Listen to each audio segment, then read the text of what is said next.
I favor Obama over John McCain.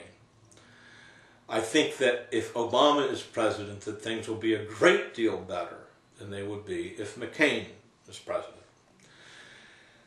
The primary reason that I believe this is that I think that Obama is capable of creating a domestic mood which will be vastly beneficial to the country.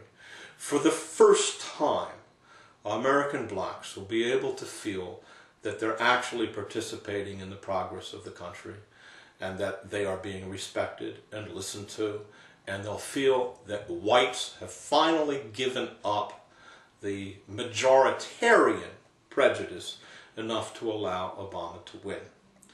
And this will make blacks feel much better about living here, feel much better towards whites, feel better towards themselves, and it will make whites feel that blacks deserve to be respected, and it will really lower the barriers of prejudice and discrimination. And so that will be an enormous improvement for this country, which has been an enormously long time coming, and it will be a very great thing. However, many of the reasons that people are voting for, or that people who want to vote for Obama want to vote for him, I believe are not valid reasons. Not because of anything that Obama is doing to deceive people. I don't think that Obama does try to deceive people, whereas I think McCain and Sarah Palin are vastly deceptive people. They are fervently trying to deceive people about their intentions. I don't believe that Obama is at all. Nevertheless, I think because of the contrast between Obama and McCain, that people believe that, for instance, they're going to get peace from Obama, whereas he's never said that. That is, he has said that he wants to withdraw from Iraq, or wants to redistribute troops and so on, does not want to promote the war and so on. But he certainly is not saying the kind of thing that, for instance, Ron Paul and, on the other hand, Ralph Nader are saying, that they want to withdraw troops from around the world, shut down our bases overseas. We have 725 military bases in 132 countries now, and so are functioning as an empire. Obama believes in empire as much as McCain does. The difference, primarily, is that McCain only demands the cooperation of the British with American imperial ambition, whereas Obama really wants to have the rest of Europeans, the other rich countries, on our side. And so Obama is a multilateral imperialist, whereas McCain is a unilateral or bilateral imperialist. And that means that he's going to have wars, because there isn't any way to run an empire without war. It's not that you need the war because you have an enemy, which is what we're always misled to think. It's that you cannot get compliance from countries, that you can't get them to do what you want them to do unless you keep the threat of obliterating them alive. And so you have to keep demonstrating what you are willing to do to a country like Iraq or Afghanistan that does not comply with your wishes. That is, you have to show that you are willing to kill a lot of people and disrupt people's lives entirely, and assassinate people and get rid of leaders and irradiate their country and destroy their health care services and their education and make their lives hell if their leaders don't do what you want them to do.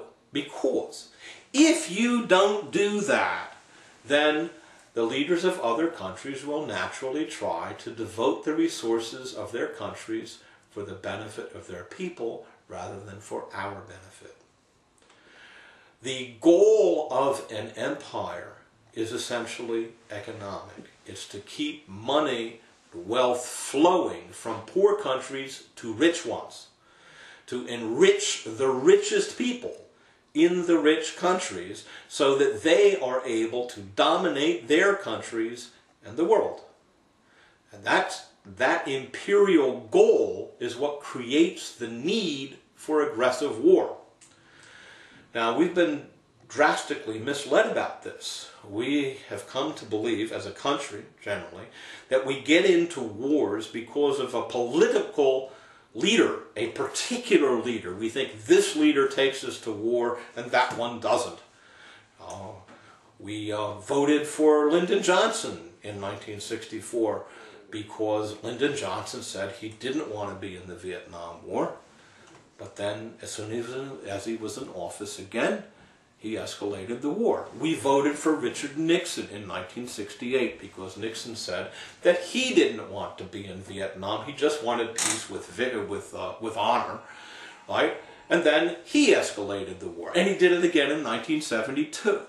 And this has happened over and over. That is, the pressure on a president to go to war is coming from the fact that American investment in other countries is so great that if we do not get the leaders of other countries to comply with our economic wishes, that is, to undervalue the goods of their countries by devaluing their currencies, take the loans that we want them to have and to repay them in dollars at the rates that we want, and so on. If we can't get them to do that, to suppress unions, for instance, to make their people go without, to shut down their health care services and their educational services, as the International Monetary Fund and the World Bank have over and over required them to do. So we have to have an empire, we have to get countries to comply with economic wishes that are against our wishes, that are against the interests of their people. And we can't do that if we don't keep the threat of war alive. So we have to have wars. We cannot stop having wars until we get rid of the motives for war, and until we have legislation that prevents any president from going to war without congressional consent, without ours. Really, we should have to have a referendum to be able to go to war.